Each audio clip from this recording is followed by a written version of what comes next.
వందనములు. నేను ఏదో మీ కొరకు కొంత పరిచయం చేసుకుంటే మీకు అర్థమవుతుంది. నేనే పెద్ద అర్థకుని కాదు, బోధకుని కాదు. నాకంటే ఇంకా ఇక్కడనే కొంతమంది బోధకులుగా ఆత్మీయంగా ఎదిగినటువంటి వాళ్ళు కూడా ఉన్నారు. నేనేదో ఒక పల్లెటూరు నుంచి ప్రభు నన్ను రక్షించి స్థితిలోకి తీసుకొని వచ్చినాడు.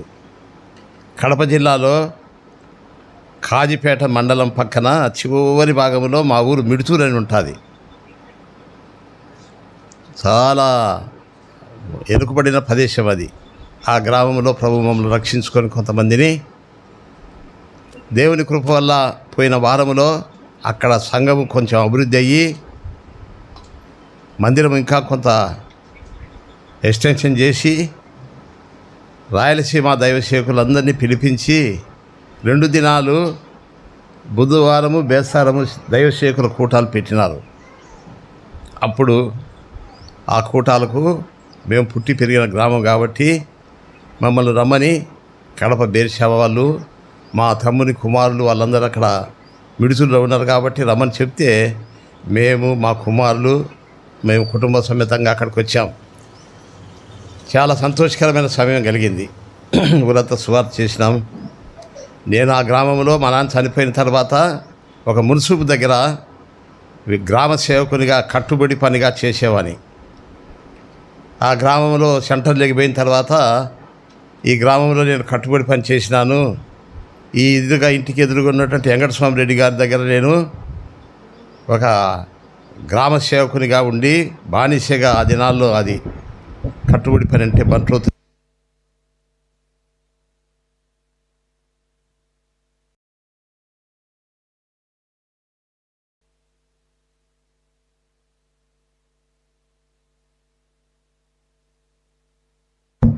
ఆ దినములలో భక్సింగ్ గారు జమ్మలమడుగు వచ్చినప్పుడు అక్కడ దైవజనుని అక్కడ తీసుకొని పోయి మేము ఆమెను ప్రార్థించమని కోరినప్పుడు దైవజనుడు అక్కడికి హాస్పిటల్ దగ్గరికి కాలినడకతోనే వచ్చి ఆమె మీద చేతులుంచి ప్రార్థన చేసినాడు. ఆమె రక్షించబడింది.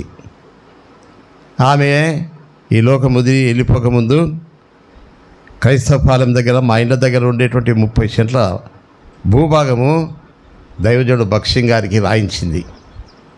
ఆ మందిరము, ఆ సేవ పరిచర్య చాలా అభివృద్ధి పడుతూ వచ్చింది. ఈ మమ్మల్ని తర్వాత మా పక్కన ఉన్నటువంటి పొలాల్లో దేవుని సేవకులంగా లేపబడినాం.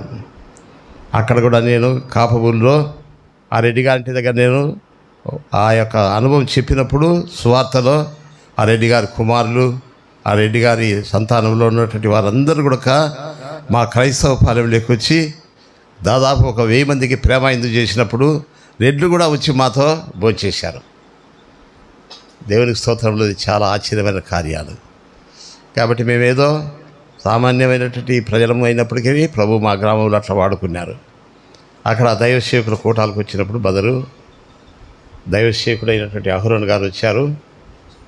అన్న మీరు ఈ రీతిగా మా మందిరానికి కూడా రండి అని చెప్పారు. సరే ఇంత దూరం అని మా కుమారుడు అక్కడ తిప్పలూరు సింకేశ్వర్లో ఎర్రగుట్ల దగ్గర ఆయన వివాహం చేసుకున్నాడు. ఒక కుమారుడు ఇక్కడ వివాహం చేసుకున్నాడు. ఈ సందర్భంగా మా కోడలు కూడా వచ్చినప్పుడు వాళ్ళతో కూడా వాళ్ళ పుట్టిండ్లు చూపించిపోతే వాళ్ళు కొంచెం హ్యాపీగా ఉంటారు. కోడలను కొంచెం మనం ఎంకరేజ్ చేస్తాడాలి అప్పుడప్పుడు. దాన్ని బట్టి మేము ఇక్కడికి వచ్చినప్పుడు బేర్షా వాళ్ళు కూడా ప్రార్థన చేసి పంపించారు. దేవుని కృప వల్ల ఇటువంటి ధన్యతలో ఒకరి ప్రార్థనలో ఒకరికి తోడుగా ఉండి మమ్మల్ని కూడా ఈ స్థితిలోకి తీసుకొని వచ్చినాం. మన ప్రభువునందు ఉన్నటువంటి ప్రియమైనటువంటి బంధుత్వం, అందరం మనం బంధువులమే. ఇటువంటి ధన్యత చూసేదానికి దేవుడు నాకు ఇచ్చినాడు. మరి ఈ సమయంలో నేను ఇక్కడికి వచ్చినప్పుడు కూడా నాకు చాలా పరిచయమైనటువంటి వాడు బ్రదర్ FC పీటర్ గారితో దైవసేవకుని పేరు చెప్పి ఫోన్ చేసినాను. అన్నగారు చాలా సంతోషపడ్డాడు. అన్న టక్కోల్లో నేను ఉద్యోగం చేస్తూ పెద్ద ఎడ్యుకోట్ ఇంజనీర్గా ఉండి కూడా సువార్తకి వెళ్ళి ఆయన ఎడ్యుకోట్ ఇంజనీర్ అని చెప్పాడు. ఆయన చెప్పాడు, నాకు తెలుసు ఆయన అంతస్తు. చాలా కష్టపడి సువార్త చేసినాం. దేవుని కృపలో అక్కడ సంఘం అభివృద్ధి చెందిందంటే, మీ ఊళ్ళో మిడుతుల్లో కూడా అభివృద్ధి చెందిందంటే దేవునికి స్తోత్రములు. చాలా సంతోషిస్తున్నానని మా మిడుతుల కొరకు అక్కడ ప్రార్థన చేసినాడు. ఇక్కడికి వచ్చినప్పుడు అహరోన్ దైవశేఖంతో చెప్పినప్పుడు చాలా సంతోషంగా మీ అందరికీ శుభాలు చెప్పి ఆయన దీవెనలు తెలియపరిచినారు. అదే కొంతమంది అన్నగారికి తెలిసి ఎఫ్సి పీటర్ అంటే ఇప్పుడు వాళ్ళకి తెలియకుండొచ్చు, కానీ దేవుడు సుగుణా పీఠ అక్క గారి కుటుంబంలో ఆయన్ను పెద్ద ఒక ఉన్నతమైన స్థితిలోకి తీసుకొని వచ్చినాడు. ఆ దినములలో మేము కూడా అక్కడికి వచ్చి బేర్షెబాలన్నీ నేర్చుకున్నాం. అక్కడ ఉన్నటువంటి బేర్షెబా ఆలయం అనేటువంటిది సుగుణా పీటర్ అక్క గారు ఒక కలెక్టర్ లాంటి స్థానంలో ఉన్నప్పటికీ ఆ దినాల్లో బేరాక టైటస్ గారి ఇంట్లో ఒక ఇంటిలో కూడేవాళ్ళు. అయితే సంఘ అభివృద్ధి అయినప్పుడు ఆ స్థలమంతా దేవునికి మహిమ కొరకు సుగుణా పీటర్ అక్క గారు బక్షింగ్ గారికి ఇస్తే 2 సంవత్సరాలు బక్షింగ్ గారు ఊరికి ఇచ్చే తీసుకొని అని ఆఫ్ చేసినాడు. అప్పుడు నువ్వేదన్నా క్రయం తీసుకోవాలంటే అది రిజిస్ట్రేషన్ చేసేదానికి 900 బక్షింగ్ గారు ఇస్తే ఆ 900తో రిజిస్ట్రేషన్ చేసి అది దేవునికి ఇచ్చేసిపోయినారు. ఆయన పీటర్ గారు చెప్పేవాడు, ఏనాడు కూడా ఒక మందిరం మాది, మా మందిరం మేము ఇచ్చినామని చెప్పేవాళ్ళు కాదు. మేము ఇన్నేమది, అది దేవుని బేర్షెబా అంటారు. ఈ దినాల్లో ఆ జనరేషన్ లేదు. కొన్ని స్థలాల్లో అట్లా మారిపోయి వాళ్ళ పేర్లు చెప్పుకుంటుంటారు. కానీ అటువంటి వారు కూడా ఉదయకాలమైన అటువంటి వారు మనకు ఉండడం ద్వారా మనందరికీ క్షేమం. దేవుడు అట్లా మన ప్రాంతాల్లో నుంచి అటువంటి స్థలములకి వాళ్ళని దేవుడు ఆశీర్వదించి హైదరాబాద్లో కూడా వాళ్ళు ఉన్నారు. ఉదయకాలమైన చాలా భారంగా ప్రార్థన చేసి శుభాలు చెప్పాడు. ఎంత ధన్యులం మనం, అటువంటి వాళ్ళతో కలిపాడు. సరే, దేవునికి స్తోత్రములు. ఆరాధన ఒక వాక్యం ధ్యానించుకొని ఆరాధన కార్యక్రమంలో ప్రారంభం చేస్తాము. ఎండలుగా ఉన్నాయి, మీరు త్వరగా వెళ్ళిపోవాలని కూడా ఉంటుంది. కాబట్టి మరి కొన్ని తలంపులతో మనం దేవుని వాక్యాన్ని ధ్యానించేదానికి ప్రయత్నం చేస్తాం. చూడండి, యోహాను సువార్త 20వ అధ్యాయంలో ఒక మొదటి వచనం మాత్రమే చదువుతాం. యోహాను సువార్త 20వ అధ్యాయము మొదటి వచనంలో ఒక వచనం మాత్రమే జ్ఞాపకం చేసుకుందాం. చదువునా? చీకటిగా ఉన్నప్పుడు మగ్దలేనే మరియ పెందలకడ సమాధి యొద్దకు వచ్చి సమాధి మీద ఉండిన రాయి తీయబడినట్టు చూచెను. చాలు ఏమో అందరం చదువుదాం మళ్ళా ఒకసారి, అందరు అర్థమయ్యేటట్టు అందరూ చదవండి. ఆదివారమున ఇంకా చీకటిగా ఉన్నప్పుడు మగ్దలేని మరియు పెందలకడ సమాధి యొద్దకు వచ్చి తీయబడి ఉంట చూచాను. గట్టి స్వరం ఉండాలి. కడపలు అంటే ఏంది రబ్బా నాయన గన్నంటారు అనేటట్టు ఉండాలి. చిన్నగా చదువుతున్నారు. ప్రేమగల తండ్రి, నీకు ఎంత వందనాలు. ఈ దినాల్లో ఇదన్నత మాకు ఇచ్చినావు ప్రభా. నీ ప్రజల మధ్య నేను పుట్టి పెరిగిన ఈ కడప ప్రాంతంలో మా ప్రజలు చూసినప్పుడు నేను ఎంతో నిన్ను స్తుతిస్తున్నాను. ఇటువంటి శ్రేష్టమైన కుటుంబంలో మమ్మల్ని చేర్చినావు, రక్షించినావు తండ్రి. మా జీవితంలో ఈ ప్రభు దినమున మా జీవితకాలం అంతా మేము కృతజ్ఞులమైన నిన్ను స్తుతించుటకు నీ లేఖనాలు మా ఎదుట ఉన్నాయి. ప్రపంచం అంతట్లో కూడా ఈ ఉదయకాలం ఆయా భాషల్లో, అరణ్యంలో, గృహాల్లో, యుద్ధ భూములలో, చెరసాల్లో ఉన్నటువంటి వాళ్ళు కూడా ఆరాధిస్తున్నారు. మాకైతే శ్రేష్టమైన ఏర్పాటు నీ ఇంటిలో, నీ ఆలయంలో పెండాల్లో దగ్గరికి వచ్చి ఫ్యాన్లు, వాతావరణం ఇచ్చి పాటలతో ఆరాధించినాం. దేవాని లేఖనములు కూడా మేము ఆరాధించడానికి సాయించి, ఎవరైనా నిర్లక్ష్యం అశ్రద్ధ చేస్తుంటే ప్రభువా వారిని కూడా మీరు ప్రేరేపించి సకాలంగా నీ సన్నిధికి వచ్చుటకు సాయించి, మీకు మహిమ, ఘనత, మాకు సమాధానం, సంతోషం కలిగినట్టు ఇంకా ఆరాధించలేనటువంటి వారు ఆరాధించుటకు నీ ఆత్మ సహాయం మాకు అనుగ్రహించమని యేసునామమున ప్రార్థిస్తున్నాం ప్రభు. ఆమేన్. అక్క నయమక్క మీరు కుర్చీలో కూర్చోండి. అక్క నయమక్క పోండి, కుర్చీలో కూర్చో, పర్వాలేదు. ఉన్నాయి కుర్చీలు ఉన్నాయక్క. అది నీళ్ళ అది వెనక పెట్టన్నా. కూర్చోండి అక్క. నయమక్క కుర్చీలో పోండి. పెద్దవాళ్ళు కూర్చోవచ్చు, ఏం పర్వాలేదు. ఇక్కడ దేవుని వాక్యం చదివినాము. ఆదివారమున ఇంకా చీకటి ఉన్నప్పుడు మగ్దలేని మరియు పెందలకడ సమాధి యొద్దకు వచ్చి సమాధి మీద ఉన్నటువంటి రాయి తీయబడి ఉంట చూచెను. ఇది పునరుత్థాన దినమున గత గుడ్ ఫ్రైడే దినాల్లో కూడా మనం చదివినాము. ఈ దినం కూడా ఆదివారమే కాబట్టి దేవుడు మనకు ఇచ్చిన సమయంలో ఇటువంటి వాటిని మనం జ్ఞాపకం చేసుకోవచ్చు. ఈ దినం కూడా ఆదివారమే కాబట్టి పెందలకడనే సమాధి యొద్దకు వచ్చి మగ్దలేని మరియ ఆ సమాధి మీద ఉన్నటువంటి రాయి దొర్లించబడట చూశాను. చూడు ఎంత ఆసక్తిగా ఉంటుందో ఆ దినాల్లో. కాబట్టి ఈ యొక్క సమాధి దగ్గరికి వచ్చినప్పుడు ఆయన సమాధిలో నుంచి లేపబడినాడు. ఆమె ఎతుకుతూ ఏడుస్తూ నా ప్రభువును ఎవరు ఎత్తుకొని పోయినారని కన్నీటితో. అప్పుడు ఆమె వెనుక చూడగానే నేను క్లుప్తంగా మీకు తెలియపరచవచ్చున్నాను. ఆమె ఇట ఎనిగి తిరిగి చూడగానే ఆ సమాధి తోటల్లో 20వ అధ్యాయము 15వ వచనంలో యేసు అమ్మ ఎందుకు ఏడుచున్నావని వెతుకుచున్నావని అని ఆమెను అడగగా ఆమె ఆయన తోటమాలి అనుకొని అయ్యా నీవు ఆయనను చూసి ఆయనను మోసుకొని పోయినడలా ఆయన ఎక్కడ ఉన్నాడని చెప్పేసి ఆ తోటమాలి అనుకొని ప్రభుని అడుగుతుంది. చూసారా?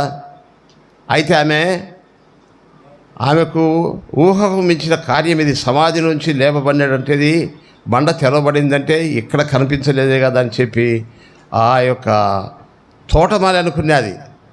అప్పుడు ఆయన ఏం చేశారంటే చాలా మంచి భాషతో అమ్మ అంటున్నాడు.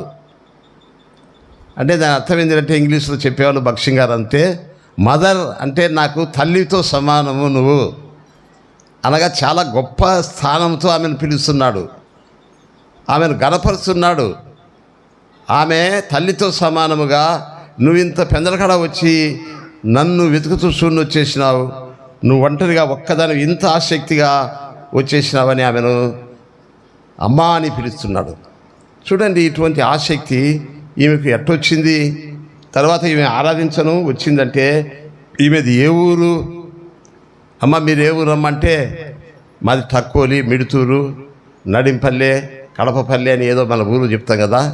ఈమె ఇక్కడికి సమాధి దగ్గరికి వచ్చేసిందంటే ఈమె ఊరు ఎవరు, ఈమె స్థితిగతులు ఎవరు మనం తెలుసుకోవాలి. బైబిల్లో కొంతమంది మరియాలు ఉన్నారు.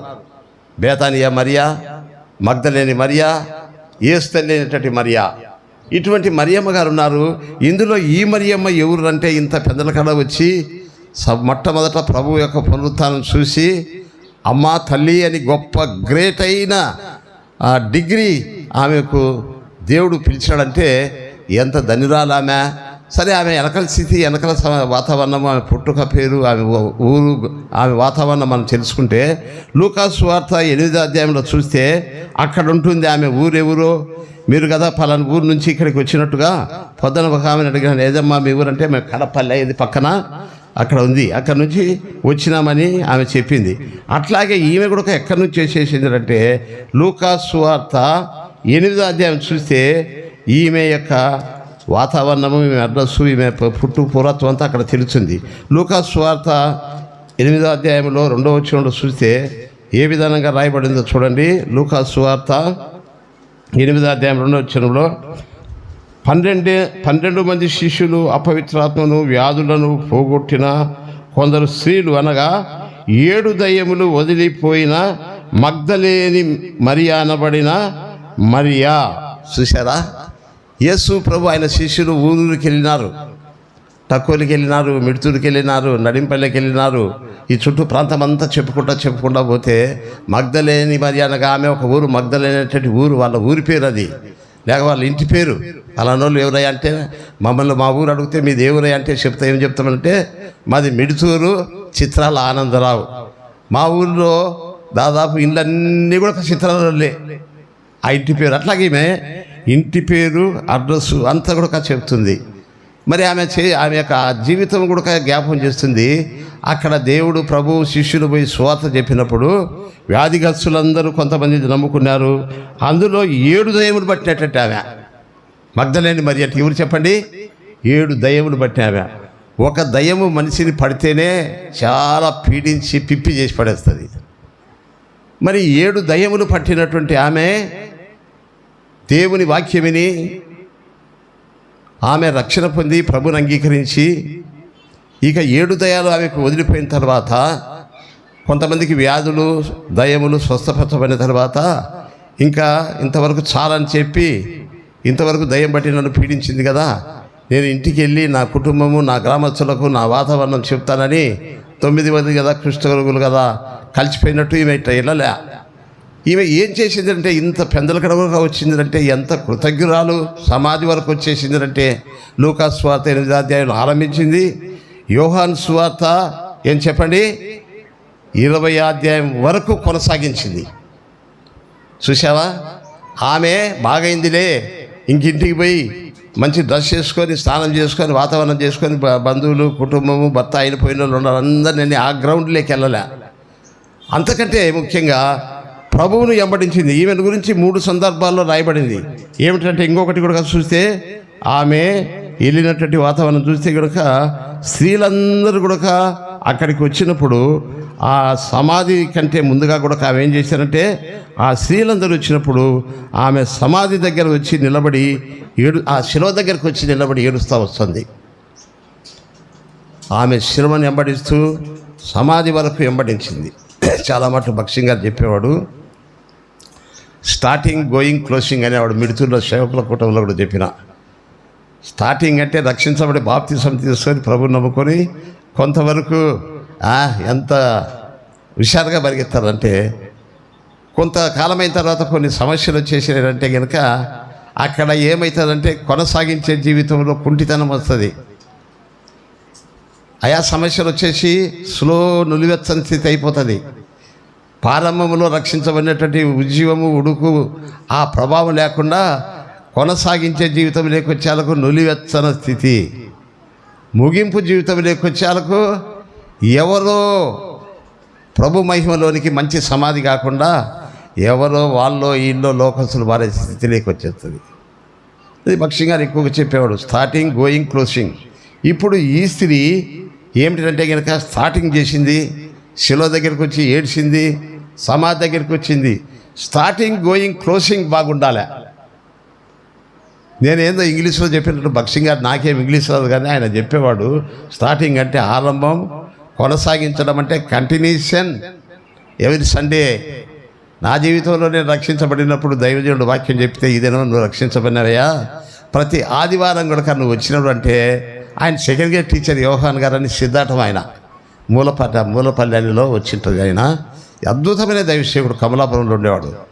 నన్ను రక్షించబడిన తర్వాత నా పాపాలు ఒప్పుకున్న తర్వాత నీ పేరు యేసుప్రభు పట్టిలో రాసినాడు, ప్రతి ఆదివారం నన్ను మందిరానికి వస్తే ఆనందరావు నువ్వు 2వ తరగతిలో పోతావు అన్నాడు.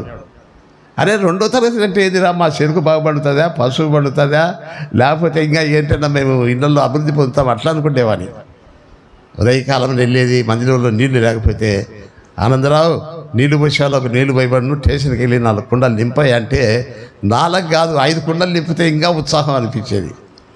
దేవునికి స్తోత్రములు. ఇంక నేను సాక్ష్యం చెప్పడం కాదు కానీ 55 సంవత్సరాలు అయింది నా జీవితంలో నన్ను అది ఇంకా ముగింపు అనేది కూడా ఆయన మహిమార్థం కొరకు ఎదురు చూస్తున్నాం. కాబట్టి ఏంటంటే ఈ స్త్రీ ఇటువంటి ముగింపు స్టార్టింగ్ గోయింగ్, ఆమె సమాధి దగ్గరకు వచ్చేసిందంటే సమాధి శిలువ జీవితం వెంబడించింది, శిలువను చూసి ఏడ్చింది. తర్వాత 3 సందర్భాలను ఆమె రాయబడింది. ఆమె దయ్యము అపవిత్రాత్మ పట్టిన ఆమె శిలువ దగ్గరికి వచ్చి ఏడ్చింది. సమాధి వరకు ఉందంటే కనుక ఆమె మంచి పునరుత్థానములో ఆ ప్రభుతో కూడా ఆ మొదటి పునరుత్థానంలో ఎత్తబడే స్థానం సంపాదించుకున్నది. అయితే ఆమె ఒకప్పుడు ఎట్లున్నది, మనం కూడా ఆరాధించడానికి వచ్చినాం, ఆరాధిస్తున్నాం, మంచిదే. అయితే మన వెనకటి జీవితం మనం ఎట్లున్నోళ్ళం, మనమందరం ఆ స్థితిలో నుంచి ఈ స్థితిలోకి తీసుకొచ్చినప్పుడు దానికి కృతజ్ఞతగా మనం జ్ఞాపకం చేసుకోవాలి. ఆమెకు 7 దయాలు పట్టినప్పటికీ నాకు ఏ దయం లేదనుకుంటామేమో. కాబట్టి ప్రతి మనుషుడు మనం పుట్టినాట నుంచి కూడా ఏంటంటే సర్పసంతానముగా మనం పాపములు పుట్టినాం కాబట్టి మనందరిలో కూడా అపవిత్రాత్మలు ఉన్నాయి. ఆమెకు 7 రకాలుగా ఉన్నాయి. ఆ 7 ఏమిటంటే కనుక నేను ఒక్కొక్కటి చెప్తాను. అపవిత్రాత్మ లక్షణాలు ఏమిటో చూడండి. ఇక్కడ చూస్తే మొట్టమొదట అపవిత్రాత్మ పట్టినటువంటి వ్యక్తికి ప్రభువు నామం అంటే చాలా గిట్టదు, వ్యతిరేకం. అపవిత్రాత్మ పట్టిన ఆమె చాలా ఘోరంగా వ్యతిరేకంగా ఆ ప్రభు నామం దూషిస్తుంటుంది. దేవుని బిడ్డలు కూడా దూషిస్తుంటుంది.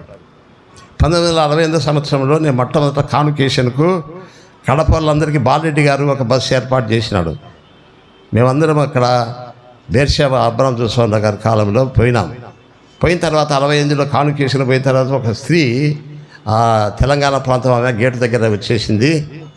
అక్కడ ఏమని ప్రచారిస్తున్నది అంటే భక్సింగ్ గారు లోపలికి వస్తూ పోతుంటే అక్కడ వాకిలి దగ్గర ఓ ఎలా రామలారా, ఇదిగో ఈ భక్తుడు నన్ను పెళ్లి చేసుకొని వదిలిపెట్టాడంటుంది. మా భార్య కూడా కొంచెం వాళ్ళకి తెలుసు, మీకు అందరికి కొంతమంది తెలిసినేమో కానీ మా వాళ్ళకి చూసింది. ఈ సన్నగా ఉంటుంది, చాలా వీక్గా ఉంటుంది. వచ్చేసింది ఏదో ఒక సంచి పట్టుకునేది, మరి ఏం పెట్టుకొని వచ్చిందో బైబిల్లో ఏదో వాక్యం అంట. కానీ ఓ ఎలారా అడుగడుగో పోతున్నాను, నన్ను పెళ్లి చేసుకొని వదిలిపెట్టాడంట. ఎంత ఘోరమైన వ్యతిరేకం చూడండి. ఆమె భక్సింగ్ గారు వచ్చేటప్పుడు పోయేటప్పుడు కూడా ఆమె తట్టు చూసి అట్లా కేకలేదంటే హౌ ఆర్ యు మేరీ అంటాడు. ఏమంటాడు, బాగున్నావు అంటాడు. అంటే ఆ సాతాను వాతావరణాలకు ఆయన షేక్ అయ్యేవాడు కాదు. ఆ మాట అంటారని ఇంతమంది అంటుందని చంపబడిచి కొడదామని కూడా అనుకున్నాడు కాదు. అది దేవుని యొక్క ఆత్మ కలిగినాడు కాబట్టి మందిరానికి వచ్చేటప్పుడు పోయేటప్పుడు అందులో ఆమె గినక ఎవరన్నా గేట్ కాడ ఉన్నటువంటి వాలంటీర్ పొమ్మంటే వేస్తుంది. ఎంతసేపు నడుచుకొని ఆమె డౌన్ అయిపోతుంది. అంతేగాని ఎవరు ఆమె డిస్కరేజ్ చేసేదానికి లేదు. మీటింగ్ అయినంత వరకు అరుస్తూ ఉంటుంది. అప్పుడు ఎవరో ఒక దయచేసి గేట్ కాడ ఆ ఎబ్రోని వడ్డించేవాళ్ళు పెడితే తిని మళ్ళీ వెళ్ళిపోతుంది, మళ్ళీ వచ్చంటుంది. కాబట్టి ఆ రీతిగా దేవుని యొక్క దైవదాసుడు భక్సింగ్ గారి దినాల్లో కూడా అది సాతాన్ అనేది అటాక్ చేసింది. అపవిత్రాత్మ కలిగిన మనిషిని నన్ను దేవుని సంధికి వచ్చేటప్పుడు సాతాను ఆయా సమయంలో మొట్టమొదటిగా దానికి అటాక్ చేసే గుణం ఉంటుంది. సాతానులో అపవాది ఇంకా ఎలాగ చేసినదంటే ఆ యొక్క సాతానులో ఉన్నటువంటి లక్షణం ఏంటంటే పిచ్చి పిచ్చిగా కేకలేయడం అనేది. ఏ గ్రామంలో ఎక్కడైనా చూడండి ఆమె కేకలేసేటువంటి ఆ ఈదలమ్మడి బెదాలమ్మడి కేకలేస్తూ ఉండేటువంటిది. తర్వాత రెండవది కూడా ఏంటంటే ఆమె అపవిత్రాత్మతో ఉన్నటువంటి పరిస్థితులలో ఏమిటంటే కనుక బట్టలు కూడా లేకుండా ఒక్కొక్కసారి ఆ యొక్క విధానంగా విజజల్లుకుంటూ ఆ యొక్క కేకలేసేటప్పుడు ఒంటి మీద బట్టలు కానీ ఎంట్రుకలు విరబోసుకొని నడిచేటువంటి అపవిత్రాత్మ లక్షణాలు ఉండేవి. తర్వాత ఇంకా మూడవదిగా అపవిత్రాత్మ లక్షణాలు ఎటువంటివి అంటే కనుక ఆమె శరీరం పైన ఆమె పైన దుర్వాసన ఉంటుంది. స్నానము శుభ్రత కాదు. కాబట్టి దుర్వాసన కలిగినటువంటి అపవిత్రాత్మ మనము కూడా ఒకప్పుడు అపవిత్రాత్మ మనలో పనిచేసినప్పుడు మన పాపం అనేది దుర్వాసనగా మనలో ఆ పాపం అనేది పండుతా దినదినమునకు పరిపక్వమైతా వచ్చండేది. కాబట్టి పాపంలో ఉన్నప్పుడు మనం దుర్వాసనగా ఉంటాం. తర్వాత నాలుగవది ఏంటంటే వారి ముఖములో ఆ అపవిత్రాత్మ కలిగినటువంటి ముఖములో పిశాచి ముఖంగా ఉండి ఎప్పుడు కూడా ఎండిపోయి క్షీణించి ఉంటుంది. నాలుగవదిగా. ఐదవదిగా అపవిత్రాత్మ అటాక్ చేసేటువంటి మనుషులు ఎక్కుంటారంటే మనుషులను కొట్టుతాడు. అక్కడ ఒక పల్లెటూరులో చూసిన మంచిగా ఉంటే కుక్క బాగానే ఉంది, వాళ్ళు పెంచుకుంటున్నారు. దాన్ని ఏమన్నా చెరిగితే వెంటనే కరిచేస్తుంది, దాన్ని ఏమన్నా వద్దంటున్నారు. దానికి వీళ్ళు భయపడుతున్నారు, వారి పిచ్చోళ్ళారా ఏంది అనిపించింది. కాబట్టి ఏమన్నా దాన్ని చేస్తే కనుక అందుకే అక్కడ గేటు దగ్గర ఏమన్నా అరిచేసి పోతుంటుంది అనుకునేవారు. తర్వాత ఏంటంటే కనుక ఆరవదిగా అపవిత్రాత్మ కలిసిన మనిషి ఎట్లుంటాడంటే ఊరంతా తిరుగుతుంటాడు. ఎప్పుడు ఒక చోట స్థిరంగా ఉండడు, కూర్చుంటాడు, చెంగులు ఎత్తాడు అటు ఇటు. ఎక్కడి నుంచి వచ్చినామని యోబు అడిగితే నేను అటు ఇటు తిరుగుతానే. అట్లా బజార్లు బేకారిగా అపవిత్రాత్మ కలిగిన మనుషుడు చంచలత్వం ఎక్కువ ఉంటుంది, స్టాండర్డ్గా ఉండడు. కొంచెంసేపు మనశ్శాంతిగా కూర్చొని చెంగులు ఎత్తాడు, అటు పోతాడు ఇటు పోతాడు, ఇటువంటిది. ఏడవదిగా ఏంటంటే అతనికి సరైనటువంటి ఆహారం పైన కూడా ఇష్టం ఉండదు. మంచి ఆహారం ఏదంటే అది దుమ్ము దులు తింటుంటాడు. కాబట్టి మనం కూడా దేవుని ఎరగతలికి నీవు నేను కూడా ఈ 7 అపవాది లక్షణాలు నీలో నాలో కూడా ఉన్నాయి. అర్థమైందా? అయ్యా నేను ఎందుకైతే అపవిత్రాత్మ, నా పేరు మరియమ్మ అంటే నువ్వు ఏ మరియమ్మవైనా నీలో 7 దయాలు ఉన్నాయి. నేను ఈ ఊరికి వచ్చే వార్త ఏమిటంటే కనుక మొట్టమొదట బేర్షాబా నుంచి ఇక్కడ సువార్త ఆరంభించడంలో ఏం జరిగింది అంటే ఇక్కడ ప్రారంభ విశ్వాసి అయినటువంటి మరి ఆ యూదా గారి తల్లో ఎవరి తల్లో సాతాను పీడించి భూత వైద్యులకంతా డబ్బులు పెడితే తాగి ఆ భూత వైద్యురాలు వాళ్ళ తల్లిని విడిపించేదానికి చేతగాక చాలా డబ్బు దారపోసారంట. ఆఖరికి దైవజనుడు భక్సింగ్ గారి సహవాసంలో వచ్చి వాళ్ళ కుటుంబంలో వాళ్ళ తల్లి అపవిత్రాత్మను పారదోలిన తర్వాత వాళ్ళ సంతానం అంతా రక్షించబడి దేవుని పనిలో వాడబడుతున్నారని నేను చెప్పంగా విన్నాను. కాబట్టి ఎట్లా ఈ కుటుంబంలో మొట్టమొదట ప్రభువు పట్టుకున్నారంటే కనుక వాళ్ళ తల్లిగారు అయినటువంటి వాళ్ళు కోప్పడతారేమో కానీ వాళ్ళ తల్లిగారి వాళ్ళ గురించి వినే సాక్ష్యం, వాళ్ళ తల్లిగారి మొట్టమొదట అపవిత్రత పట్టినప్పుడు వాళ్ళ నాన్నగారు పిలిపించి ప్రార్థన చేయించి అక్కడ నుంచి వాళ్ళ కుటుంబం అంతా దేవుని పనిలో ఉపయోగపడినారు. ఎంత సంతోషకరమైన వార్త ఇది. అట్లాగే మనమందరం కూడా నీవు నేను కూడా అపవిత్రత్మ చేతిలో పడిపోయి 7 అంతలుగా పీడించబడినాం. మనకు సరైన తిండిలా ఏ అపవిత్రత ఉందో చూసారనే కడప జిల్లా కాజీపేటలో మా ఊళ్ళో మా మిడుతుల్లో అందరూ మా దయాదులు ఉన్నారు. ఒక ఆమె పేరేమో మంచి పద్మమ్మే, ఉల్లి పద్మం, అబ్బా చాలా బాగుంది, చిన్నమ్మ కావాలి. ఆకు నమిలిందినంటే ఇక తెల్లవాదులు పండుకునేటప్పుడు కూడా ఈ దవడ పెట్టుకుంటుంది. తర్వాత ఆమె మందిరానికి కూడా వస్తుంటుంది, ఆరాధన చేస్తుంది, బల్లల్లో కూడా పాలు పొందుతుంది. ఇది మాత్రం వదిలిపెట్టలే. తర్వాత ఏమైపోయిందంటే కనుక కాజీపేట హాస్పిటల్కి తీసుకుని పోతే ఆయన అన్నాడు, ఇక్కడ రంధ్రం పడింది. ఆయన అన్నాడు, నా దగ్గరికి రావద్దు, నేను నీకు ట్రీట్మెంట్ ఇయ్యను, నువ్వు వస్తే కనుక ఆకు మానేసిరా అన్నాడు. ఏమన్నాడు చెప్పండి? నువ్వు ఆకు మానేసి వస్తే రా, లేకపోతే నేను నీకు మంది అన్నాడు. ఏమైపోయిందంటే అకస్మాత్తుగా పద్మము చనిపోయిందని అనుకుని నేను విచారపడిన అదే ఆదివారం నేను చెప్పేసినాను, బలలో పాలు పొందక ముందు అపవిత్రమైన తినకూడదంటే నమిలింది, అకస్మాత్తుగా చనిపోయింది. గుంటూరు జిల్లాలో చుట్టలు పిచ్చింది ఎక్కువగా, మొగోళ్ళు ఆడేళ్ళు కూడా లాగేచ్చు అంటారు. ఇక్కడ లేవు, అక్కడ పడుతుంది పొగాకు. కాబట్టి అపవిత్రాత్మ కలిగేటట్టు వాళ్ళు పిచ్చి పిచ్చిగా ఏదైనా తింటారు కానీ మంచి తిండి వాళ్ళకి ఇష్టంలే. కాబట్టి అపవిత్రాత్మ కలిగినటువంటి వారమైన మనము, నీవు నేను 7 రకమైనటువంటి లక్షణాలు నీలో కూడా ఉన్నాయి. అర్థమైందా లేదా? అయితే ఏం చేశారంటే ప్రభు శిష్యులు ప్రభు వాక్యం చెప్పి అపవిత్రాత్మ పట్టినటువంటి వాళ్ళు, వ్యాధిగ్రస్తులుగా ఉన్నటువంటి వాళ్ళను మన మధ్యకు కడప బేర్షాబా నుంచి మిడుతూరు టక్కోలి పంపించేసి మన జీవితములను పవిత్రపరిచి మనల్ని ఎక్కడికి తీసుకొని వచ్చినారంటే కనుక స్త్రీ వచ్చినట్టుగా ఈ ఆదివారమున ఎంతమందో బ్రతికినోళ్ళు ఎంతమంది వెళ్ళిపోయినారు.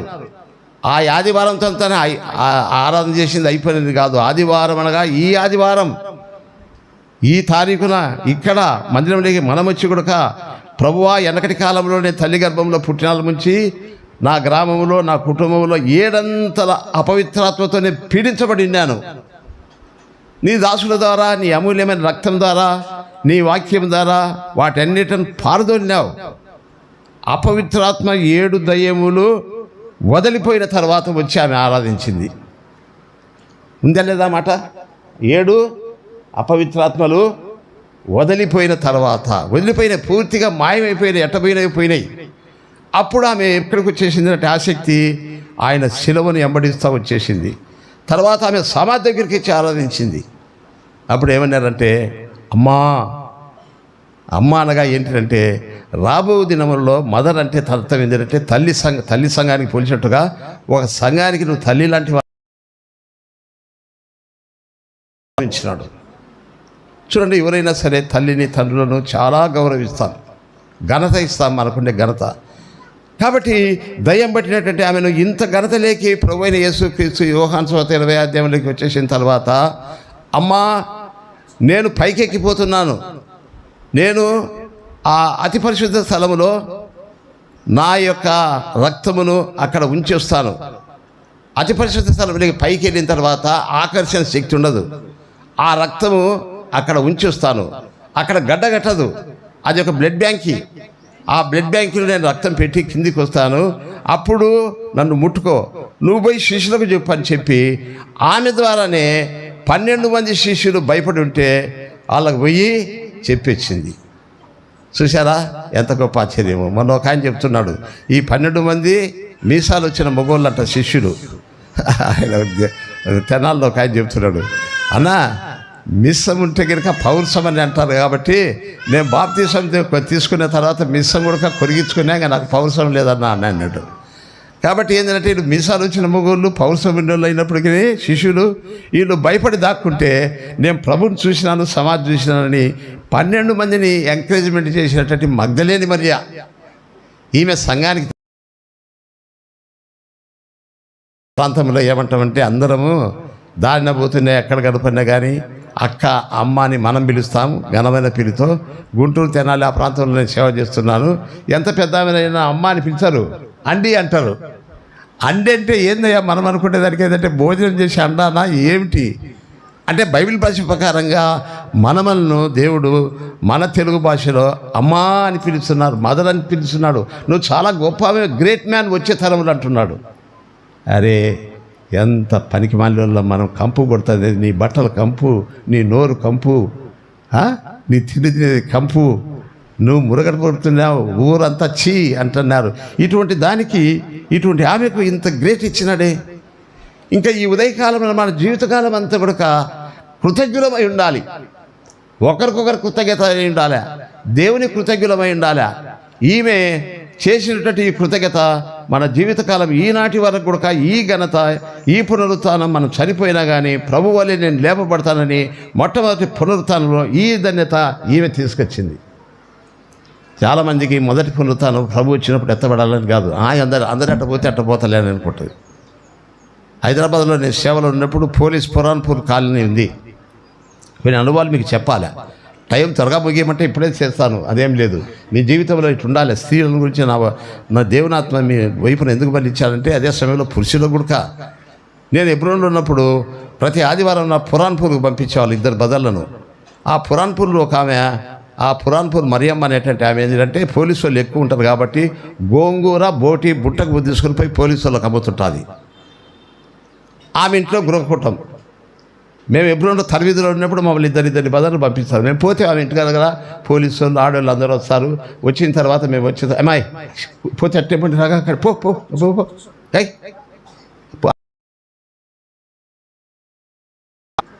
చాలా బాగుంటుంది. గోంగూర బోటిలో కలిపి అమ్ముతుంది.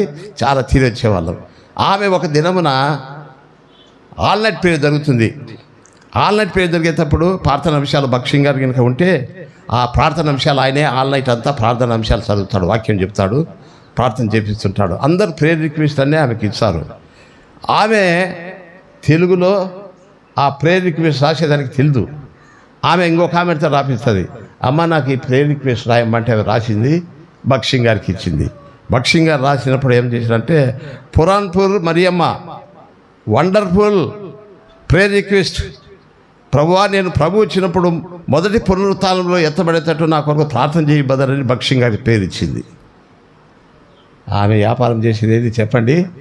గోంగూర బోటి అమ్మడిపోవాలని కానీ, ఆమె గుడిసె పెద్దది కట్టుకోవాలని కానీ, ఆమె ఆరోగ్యాన్ని గురించి కానీ, ఈ లోక సంబంధించిన వాతావరణాల్లో ఏ యొక్క కోరికలు లేకుండా ఆ ప్రేయర్ రిక్వెస్ట్ ఇచ్చినాడు. అన్నాడు వండర్ఫుల్ సిస్టర్, గ్రేట్ అయిన ప్రేయర్ రిక్వెస్ట్. అప్పుడు నేను సర్వీసులో ఉండా. ఇది నెలలో మనమైతే అటువంటిది లేదు.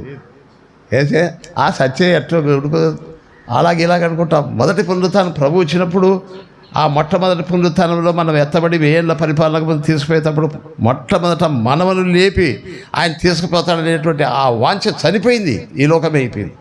కాబట్టి ఈ స్త్రీ 12 మంది దయాలు పట్టేటట్టు ఆమె, 7 దయాలు పట్టేటట్టు ఆమె మొట్టమొదట కనిపెట్టుకొని పోయి చీకటిలో తెల్లవారుజామున ఊరికి వెళ్ళపట ఉన్నటువంటి సమాధి తోటలో ఆమె పోయి ఆరాధించిందంటే ఆమె పేరు పరిశుద్ధ గ్రంథంలో ఇప్పుడు కొన్ని 116 భాషల్లో 16 భాషల్లో ఈ యొక్క దయ్యం పట్టినటువంటి అపవిత్రాత్మ విడిపోయినటువంటి మేరీ పేరు రాయబడింది.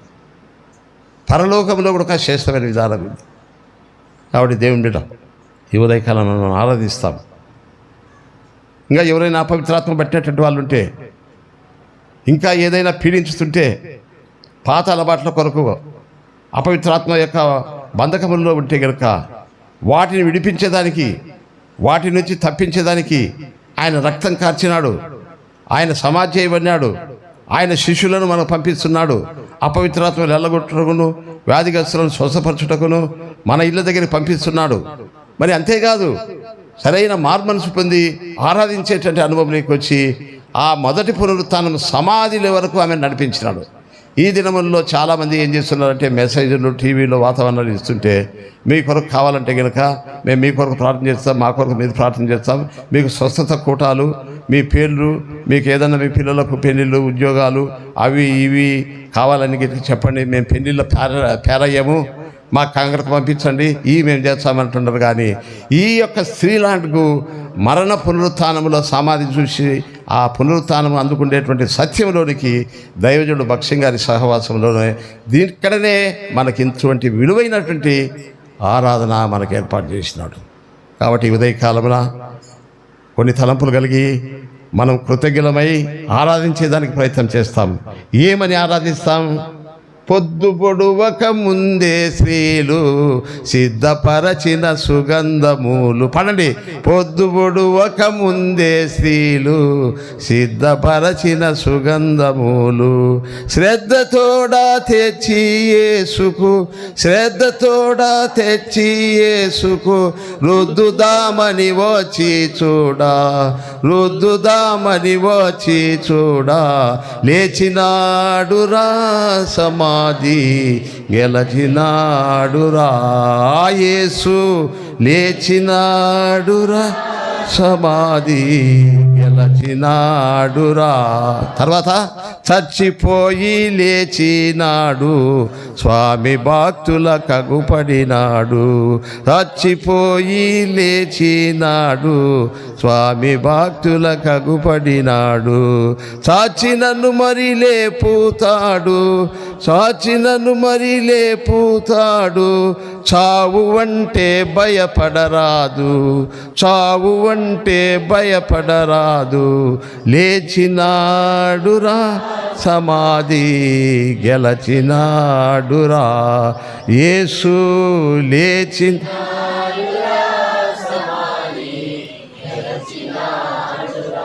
ఇప్పుడు మనం ఆరాధించక ముందు మీరు లేచి నిలబడి పాడి సండే స్కూళ్ళలో పంపిస్తారా, లేకపోతే ఇట్టనే ఆరాధిస్తారా? అది దైవసేవకుడు మనకు తెలియపరచాడు. అదే చిన్నం కంటిన్యూ చేసి చివరి చిన్న బాండెప్పుడు మళ్ళీ ఆరాధనలో ప్రవేశిస్తాము. ఆమె పొద్దుబడక తలకే వచ్చి లేచి ఆరాధించినటువంటి అనుభవం ఈ దినములలో ఈ ఆదివారము మందిగా ఉండేటట్టు ప్రభువా నన్ను కూడా అపవిత్రాత్మ 7 విధాలుగా పీడిస్తున్నది, ఎంటాడుతున్నది.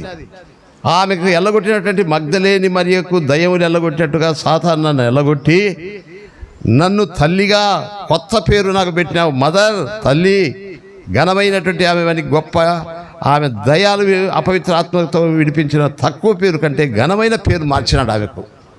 కాబట్టి ఉదయకాలమున నీకు నాకు కూడా అటువంటి ఘనమైన పేరు, అటువంటి ఆధిక్యత, మొదటి పునరుత్థానానికి నన్ను వారసులుగా చేసినావు.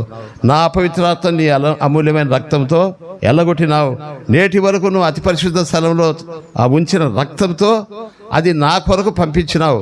అది భూమి మీద గడ్డగట్టని రక్తం ప్రభువా. కోడినికి వచ్చే రక్తం గడ్డగడుతుంది, పొట్టేళ్ళకి వచ్చే రక్తం గడ్డగడుతుంది. 2000 సంవత్సరాల క్రితమున కాల్చినటువంటి రక్తము ఆ అతి పరిశుద్ధ స్థలంలోకి వెళ్ళి అక్కడ పెట్టి వచ్చినాడు. అది గడ్డగట్టలేదు. మరి మనం ఇక్కడ ఈ యొక్క సైజును మనం కూడా మన పాపములు, మన డాగులు, మచ్చలు కడిగేటప్పుడు ఆ రక్తం ఫ్రెష్గా A group, B group, C group కంటే కూడా శ్రేష్టమైన రక్తం ఉచితంగా ఇచ్చి మనల్ని శుద్ధి చేసి కడుగుతూ వస్తున్నాడు.